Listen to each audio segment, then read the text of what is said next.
Hello and welcome back to Everyone's a Critic. After two movies in a row that I actually loved, we're going back today to a movie that honestly I am not particularly a big fan of. But joining me again is Alex, who you might remember from the Pete and Pete episode. And he is actually going to be Team Bonsai here. So, anyway, Alex, if you could just introduce yourself to the audience again. My name is Alex Decourville, aka Science Boy himself, filmmaker, actor. Oh boy, if I list off my accolades, it's beginning to sound like Buckaroo Banzai. Yeah, and honestly, I just want to know, before we get into the discussion more about the movie proper, like, could you say a bit more about your experience with Buckaroo Banzai and just your opinions first? Well, it's funny you should pick this movie because I remember first seeing this movie in middle school. I remember seeing like the heavily advertised DVD. I think it came out around the same time as the Mad Max DVD. And seeing these movies kind of promoted this way, it kind of gave me this impression that these were like big movies. And I was thinking, wow, this movie's got like a murderer's row of great actors. And I feel like that's something we're going to come back to, but um, it's like wow, RoboCop is in this. I use his real name, Peter Weller, Peter Weller, John Lithgow, Christopher Lloyd, Jeff Goldblum. So the name value of all the people is one of the things that attracted me. I do remember catching it on TV. I forget if a friend was over or if I just caught it on one of the local stations when it was on. But I do remember watching it, and it's one of those movies that the first time I saw it, I was actually kind of lukewarm on it, but it was definitely one of those movies that kind of grew on me in a second viewing. And there was a lot I definitely gravitated to. Like I said, I still like the murderer's row of the cast. That there are so many great character actors in there, and I feel like I need to address the elephant in the room that I told you about, but some of the listeners might not know about. Is that I've actually met two of the people in this movie. I've met Christopher Lloyd, but I have in fact met Buckaroo Banzai himself, Peter Weller, at a con back in December of 2021. It's also kind of sad to talk about because it is kind of related to the recent passing of George Wendt, because so many people I was excited about were going to be at this con. I was mainly there for Matthew Modine, but because so many other people were there, I saved up a little extra fun money, which I honestly didn't have a lot of at the time, and because I knew I would want my picture with someone. And John Ratzenberger was not, for some reason, even though you were allowed to talk to him, you were allowed to get autographs, you were not allowed to get pictures at his table. And it's like, man, getting a picture of George Wendt without John Ratzenberger, man, that feels like picking a favorite kid. And Peter Weller was there, and um, and so it's like, man, I'm gonna get my picture with him. And I was kind of taken aback. I wasn't expecting him to be mean, but I was kind of expecting him to be like quiet. But no, he's kind of extra and ostentatious. And he commented on how loud my gender swap Peggy Carter costume was. So that's one of my connections to the lead actor, and one of the reasons I'm a little partial to this movie. Yeah. Now, I will also say that, you know, Peter Weller, I feel like RoboCop, the first one, is Hmm. like the only other movie I think I've seen of him. And, it's cool you got to meet him. Hmm. But even after the second watch, I was kind of hoping that maybe I'd enjoy it a bit more this time. Hmm. But in the second watch, one thing that did kind of bother me, and it's not necessarily Weller's performance, but Hmm. that for a character whose name is Buckaroo Banzai, who wears a red jacket, who's a neurosurgeon, rocket scientist, he's kind of a surprisingly dull character.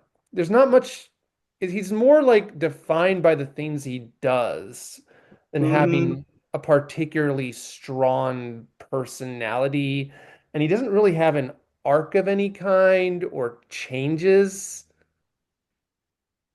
I did notice that, and since I brought up the fact that the movie has such a strong cast, one of the other things I did notice on a rewatch of this movie is that there are so many characters running around that it does feel a little bit like Buckaroo is almost a supporting character in his own film. So I don't know if that's one of the other things that might have turned you off, but it is something else I noticed while on a rewatch.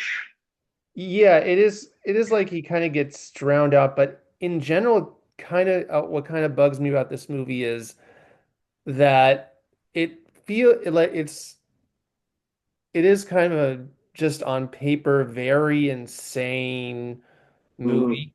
Uh, but almost feels like it just kind of presents those things rather than just go the extra mile to actually be insane. Like it's got like some really cool elements, mostly great effects for its Mm-hmm. time, mostly good makeup.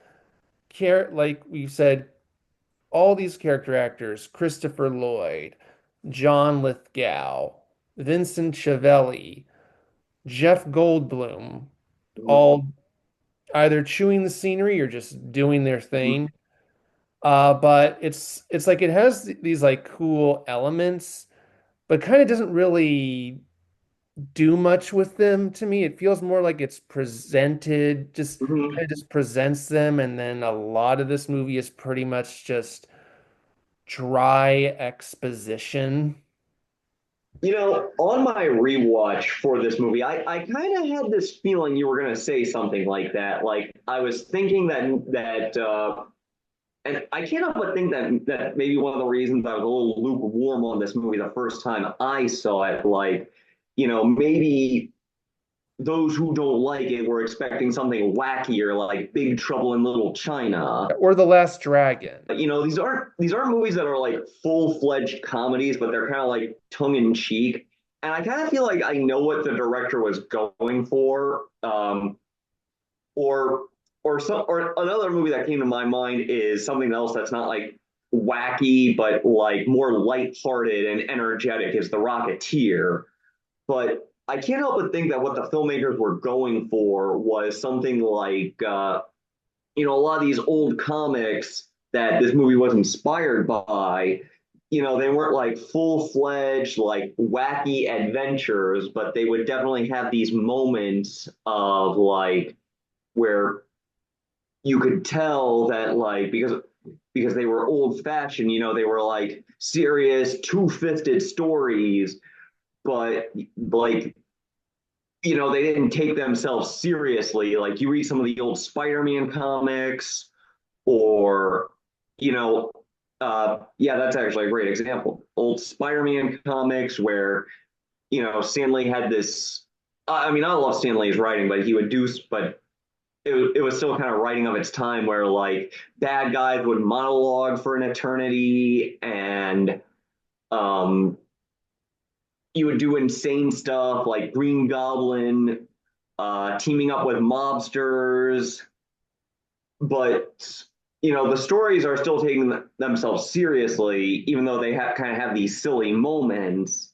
And I kind of feel like that's what the director was going for, tapping into that, a story that kind of takes itself that the characters and the world take itself seriously, but they're still it's less trying to be goofy, more not caring that it's goofy. Yeah, but I don't know. I guess I can't say I've watched all those comics, but Mm-hmm. I guess what could be the difference to me. Did I just say watch comics? I meant read comics. But I guess the difference to me is even if you're putting all these wacky stuff, it's like, okay, yeah, there is a guy named Spider-Man. Why not Mm-hmm. have all these crazy creatures like the Green Goblin with mobsters? But here it's like Jeff Goldblum's character is a normal dude, but he wears a cowboy outfit, and it's like, Mm-hmm. okay, but why? Buckaroo Banzai, like I said, he's a rock star, but besides that, but that only really plays into the plot at the very beginning, and then they Mm-hmm. kind of forget that he's also a rock star, and then uh, and he is just a neurosurgeon. It doesn't really ever come back at any point. Mm-hmm. Um, and I don't know.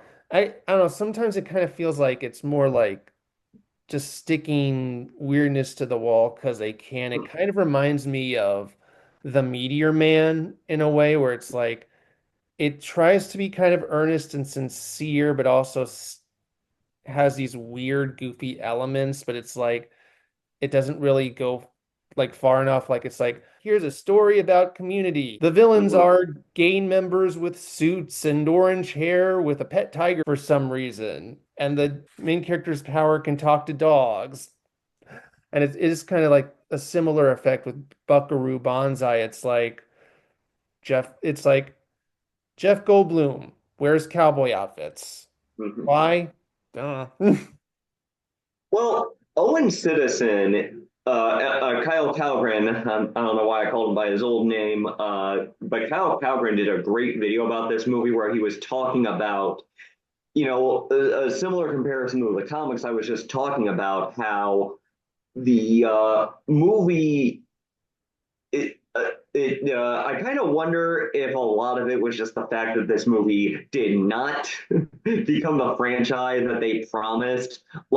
Just like Guardians of the Galaxy, who succeeded in this, they had a teaser for they had a teaser for a sequel that was never made, where they say that Buckaroo Banzai will return in a against the World Syndicate of Crime. And I heard that the bad guy of that was supposed to be like a Fu Manchu style villain. So I don't know if that would have been a huge loss, but I digress.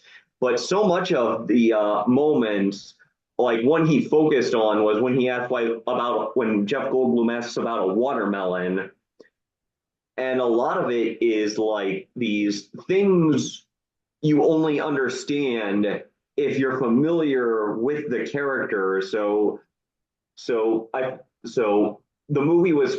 I feel like what the filmmakers were going for was like, and I think that there's some. I feel like they're definitely more successful in some areas than in others at doing this. But one of the things I do like is that the movie is filled with all these little hints that Buckaroo Banzai is this famous character, like the fact that John Lithgow unplugs an arcade game starring Buckaroo Banzai, and there are all these other hints throughout the movie.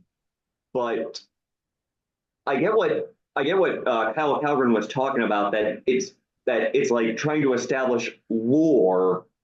Like one of the examples he used was in the Richard Donner Superman, when Superman wants to save Lois Lane, he looks at phones on the wall, and or he's looking for a phone booth, and all he sees are like pay phones on a stand, and he doesn't say anything about it. He doesn't say anything like, "Well, I can't change in there," be, because because like the understanding is that Superman would change in a phone booth, and the movie. But if you're not familiar with the lore, on one hand, it's such a throwaway moment that like if for example that was your first exposure to Superman, you wouldn't think too much of it. But to the people who do know,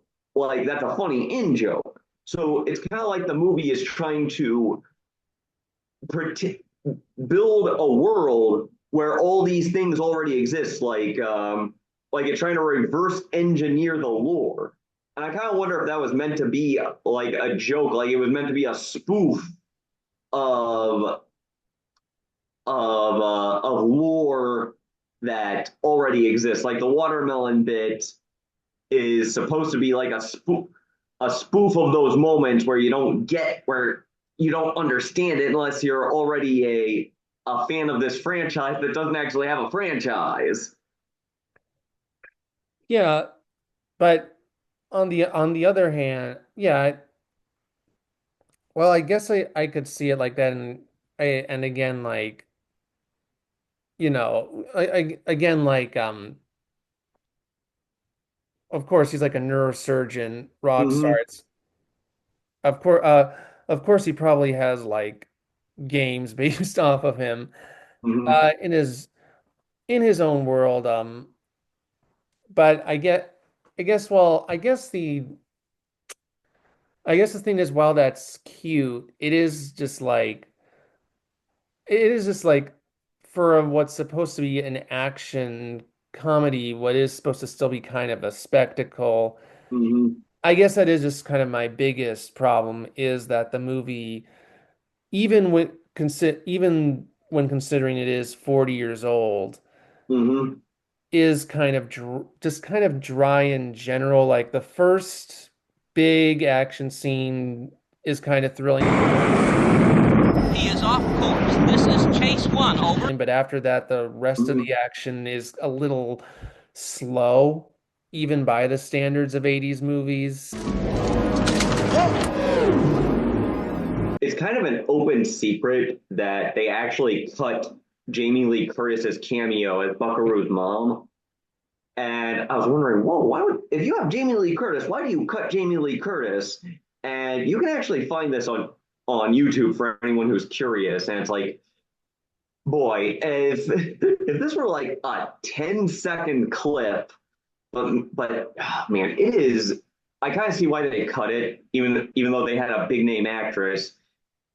I it's like, man, it's kind of cool to see this, but boy, they're doing it like documentary home movie style. But boy, for an intro, it just goes on and on. Like one of my favorite quotes from Alfred Hitchcock is he once said, "The difference between an American film and a European film is that in a European film, you can open on a shot of clouds, cut to another shot of cloud, and then cut to a third shot of cloud, and the audience will remain interested. In an American film, if you open on a shot of clouds, the next shot had better be of an airplane. And if the airplane hasn't exploded by the third shot, the audience is bored." And it's like, you might have been opening with too many clouds, if you know what I mean. Oh yeah, as cool as that would have been, that was probably for the best. And again, Mm-hmm. it's like the cast does try to elevate this Mm-hmm. movie, as much as they possibly can, of course. Uh, but otherwise, I guess another thing though, Mm-hmm. going on is like another thing is like we know these like we're told these aliens are threatening and they're going to and they're going to like uh and they're going to so they're trying to like pretty much kill these Rastafarian aliens, but I guess it Hmm. is because like a lot of this movie is to me like a lot of exposition. It's like we don't really ever really feel this threat. We're just Hmm. told kind of that these goofy aliens are are genocidal. Yeah, and the fact that Christopher Lloyd's character is named Big Booty kind of, I kind of see where that might undercut some of the threat level. And also, I know we've talked about how many great character actors are in this movie. I don't know about you, but I always forget this movie in terms of Christopher Lloyd's oeuvre. Like I was watching it, and I was like, oh yeah, Christopher Lloyd is in this. I don't know if it's because he spends so much of the movie in makeup. I mean, he spends most of Star Trek 3 in makeup, and I can remember that one. But I don't know. For some reason, this one always feels like it slips through the cracks for me. Yeah, and also as Uncle Fester, he's donning Uncle Fester Mm-hmm. makeup, but you still Mm-hmm. remember him there. Yeah. Honestly, he's one of those actors that even if the movie isn't that great, he usually elevates the material. I mean, okay, there's stuff like Baby Geniuses where even he couldn't really do much, but for Mm-hmm. the most part. Yes, he is one of my go-to examples of someone who I think of as if the movie's not so great, he's usually at least entertaining in it. And for anyone who's wondering how my meeting with him went, um, I was hesitant because I was warned that he can be a little grumpy and tired. But what's funny is that even though I'm such a big Back to the Future fan, I actually asked him what a yellow light means.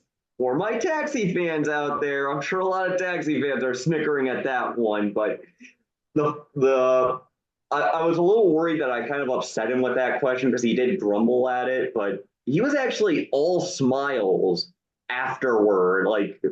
Like he's just really happy and smiling in my picture. And my brother thinks that he's so used to Back to the Future references that a taxi reference took a second to register.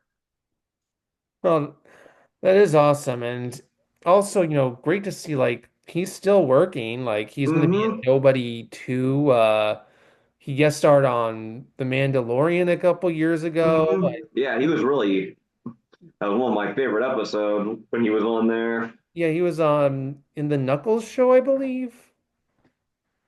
But yeah, I think I actually didn't watch that, but I think I heard he was in that.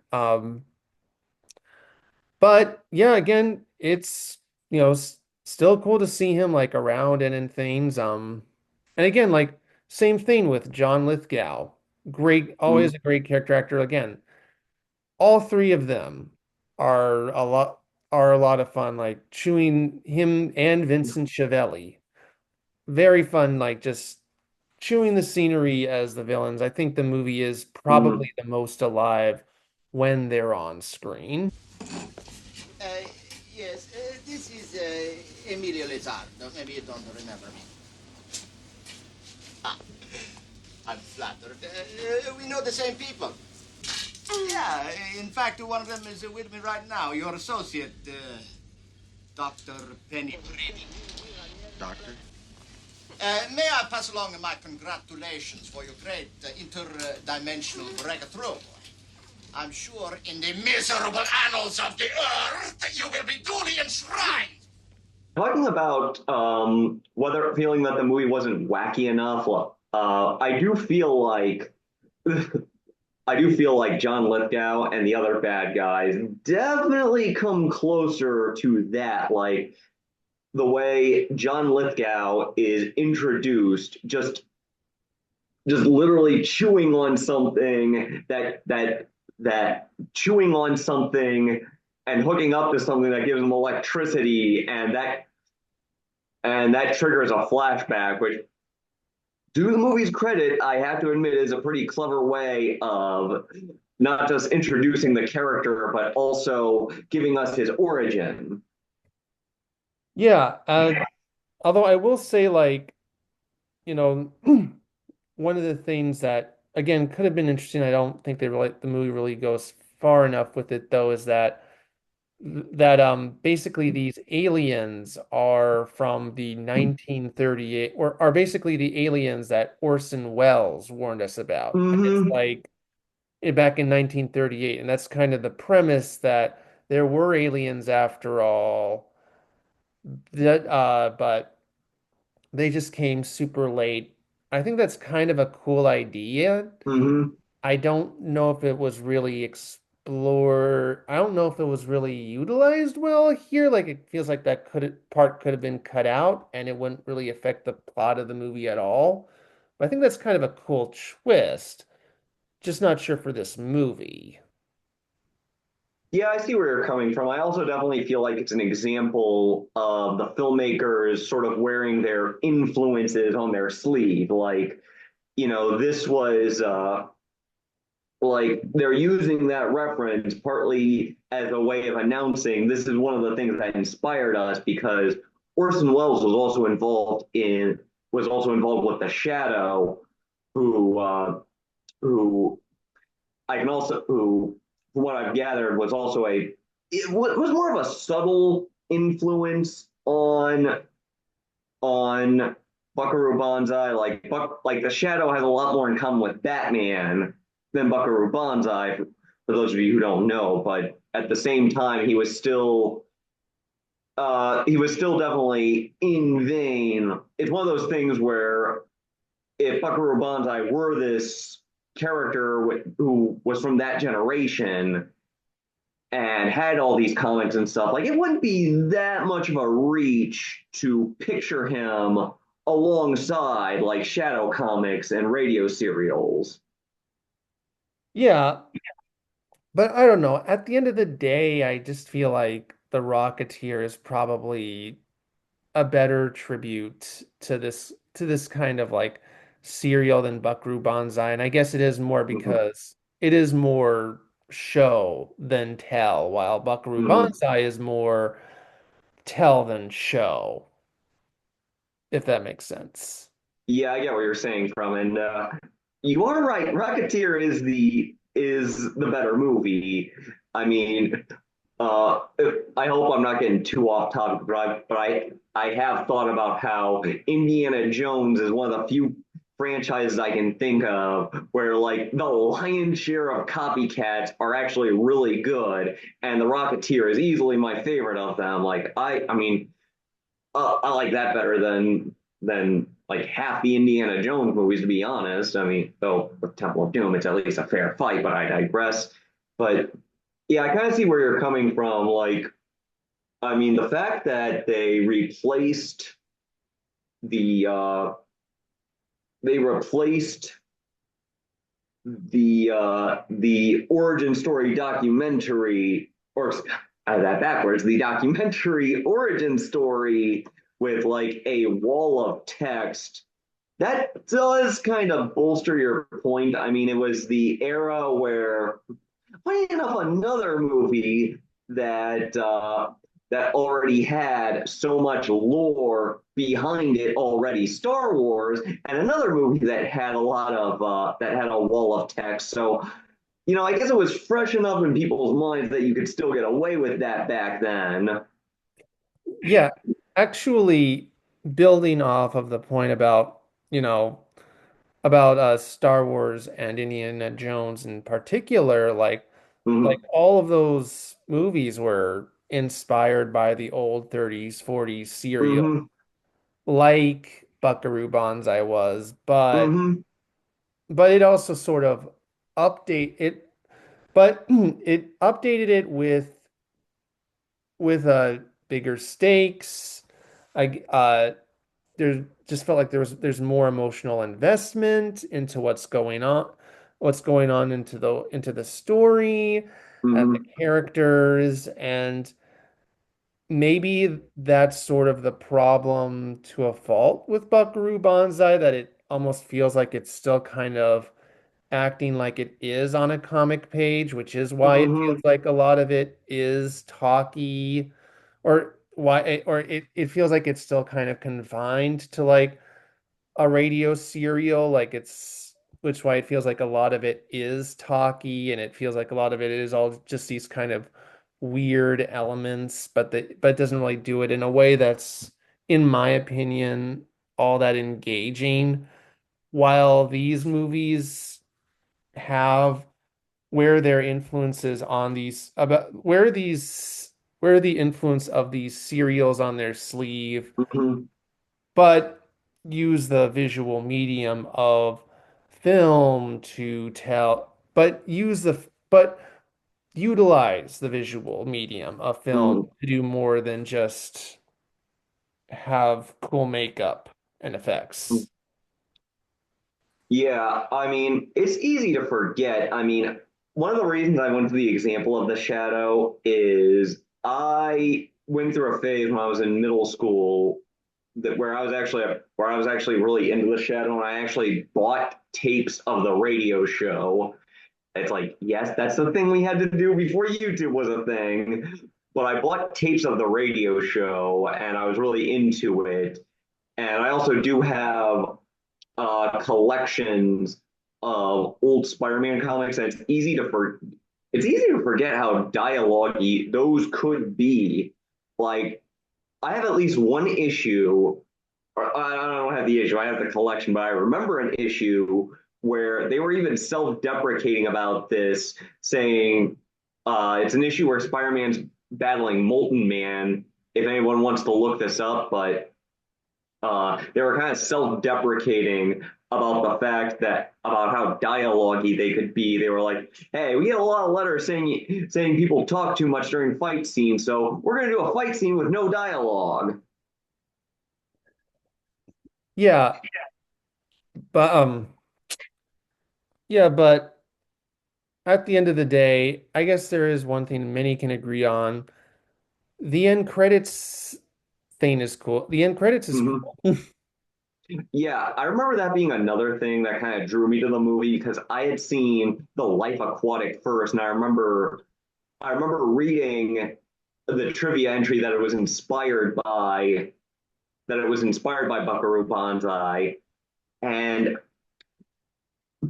circling back to my point about how circling back to my point about how I was a little lukewarm the first time I saw the movie on TV, they cut that part.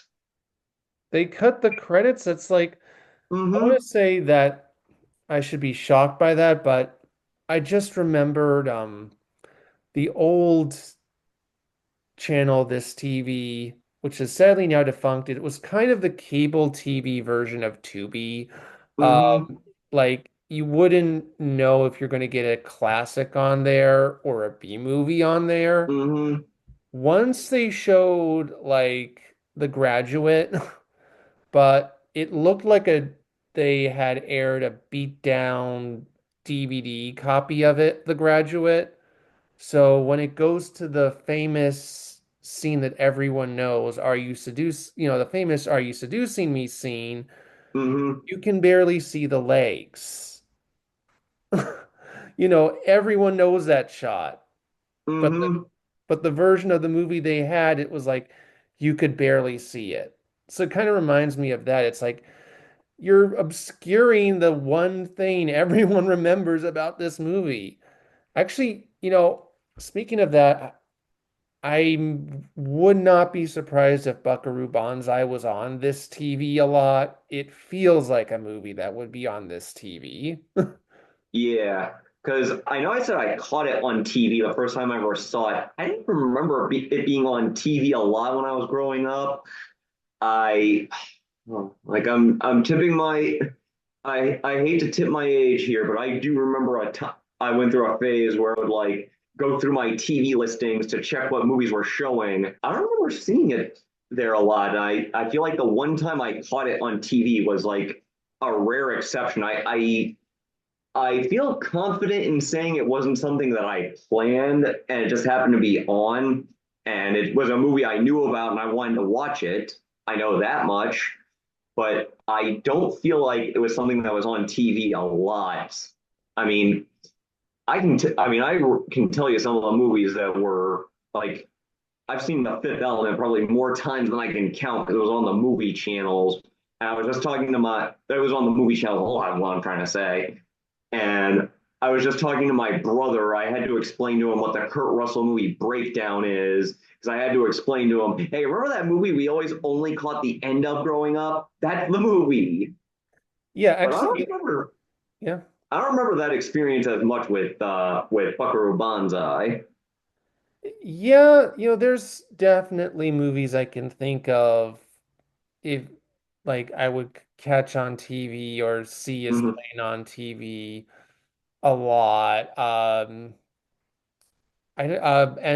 But actually funny you mentioned The Fifth Element because I feel like that is kind of a movie that I was sort of talking about, like unlike Buckaroo Mm-hmm. Banzai, it has all these weird, crazy elements, and it is just kind of a movie that just goes for it and doesn't care if you think if it makes sense or not. Well, again, Buckaroo Banzai is just a little too talky for me. Yeah, I was yeah, because as soon as you mentioned that, I was thinking about how the Fifth Element even kind of does some of the things I was talking about with like built-in lore for the movie, like the fact that when Gary Oldman is talking to the big bad who we never see, whose face we never see, like he starts sweating goop, and they do all sorts of other, and I definitely feel like they're doing what Kyle Calgren called true believer moments with that movie as well, where again there's only one movie, but it kind of feels like it has a built-in lore. Yeah, uh, yeah, I could see. Yeah, and I think that is maybe yeah. How do I say? Yeah, and what's funny is like nowadays, so many movies kind of force you to like have to understand the lore. Like anything from like first it was just like the Marvel and DC Cinematic Universe movies Mm-hmm. or um or like of course Star Wars, but Mm-hmm. nowadays sometimes it's even like comedies like that will ask you to understand the lore. Like I watched the Happy Gil or Gilmore 2 trailer from like a couple weeks back, and it felt Mm-hmm. like every scene of that trailer was like, remember this scene from Happy Gilmore? Remember this scene from Happy Gilmore? It's like, Yeah, guys, are we really trying to build Happy Gilmore lore? yeah, I get what you're saying. I mean, it's one of those things where it can be fun. Like, I just recently saw Dogma in theaters with my brother, and it's kind of cool that, in one scene, Jay is describing a scene from Mallrats, and it's kind of cool how Kevin Smith, because he's a comic fan, I imagine he was inspired by the interconnected universe of Marvel. And it's kind of cool, when they drop an in joke and you get it, but sometimes it can go a little too far. Like my brother actually liked my brother is not an MCU fan, but he actually liked Doctor Strange too. Though I had to bring him up to speed on on a lot of things. Like I had to tell him about a lot of what happened in WandaVision. And sometimes even if you do keep track of that stuff, it's often hard to it can sometimes be hard to uh keep track of it all. Like I saw Thunderbolts recently and I enjoyed it overall, but there were moments where I'm like, okay, I watched I watched Falcon and Winter Soldier, but I still do not know what they are talking about. Yeah, as someone who I would say after Thor, I think I used to follow like every MCU project, but Thor Love and Thunder just left such a bad taste in my mouth that I was like, I'll only watch now MCU projects that if I think they're actually intriguing or Hmm. I hear they're good. I Yeah, won't, yeah. I gotta be honest. I've been a big fan of these movies, and even I had to be sold on Thunderbolts. I mean, I'm glad I saw it, but I had to be convinced. Yeah, and again, like that was sort of one of the big themes there. Like, it was kind of like they were occasionally mentioning things that I've missed. So I was a Hmm. little confused at times. Though, like you, I enjoyed the movie overall. Um, but yeah, it is like sometimes like world building and lore building Hmm. can be cool, but sometimes it can also just be confusing. But and honestly, like for Buckaroo Banzai, well, even if it didn't work for me, I'm almost kind of surprised they haven't tried to officially bring it back, especially seeing Hmm. as it is a cult classic that's at least a big enough name that other movies and TV shows have referenced it. Yeah, the biggest one I know about is the fact that Matt Smith's Doctor is loosely inspired by Buckaroo Banzai. In fact, I distinctly remember shortly after getting into Doctor Who, I remember seeing a poster for Buckaroo Banzai, one of the posters where he is dressed like that, and I thought it's the Doctor. Yeah, and of course, Ready Player One Hmm. referenced Buckaroo Banzai, but yeah, it's kind of surprising because you think like Buckaroo Banzai is kind of in a similar position to Tron.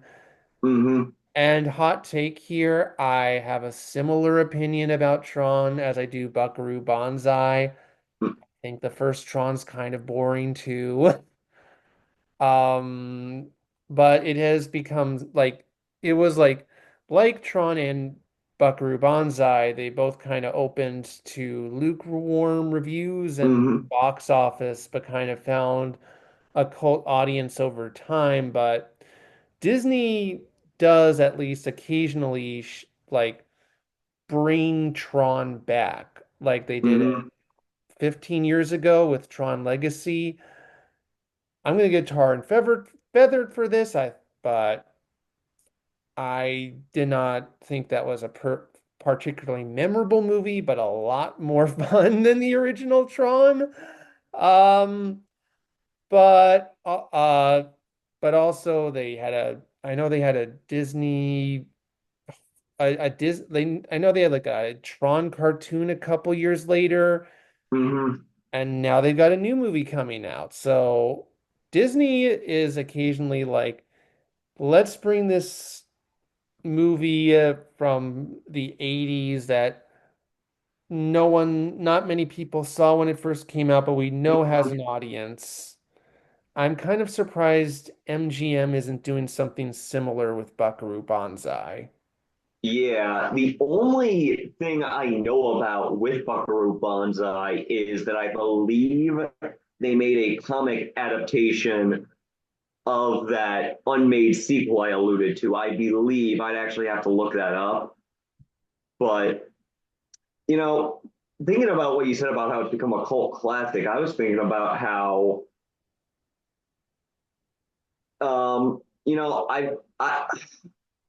I forget if it's a quote or if this is an actual quote I've read, but or if this is an actual quote from Roger Ebert, or if I'm summarizing, or if I'm misquoting him. But I think Roger Ebert said something to the avail of "You can't create cult," and it's one of those things where it's like, that's kind of what they did. Like, they kind of made a movie that was basically inspired by cult classics, and they made it a cult classic. But in terms of it not being recognized in its time, you're kind of rolling the dice on that. Like you're kind of getting what you signed up for. Yeah, and you know, that is actually a good point with, Roger Ebert saying you can't create a cult because like let's look at Sharknado, like that Mm-hmm. that was a movie that was trying to create a cult and it had like six sequels, Mm-hmm. but I can't think of the last time I've ever heard anyone mention Sharknado. Mm-hmm.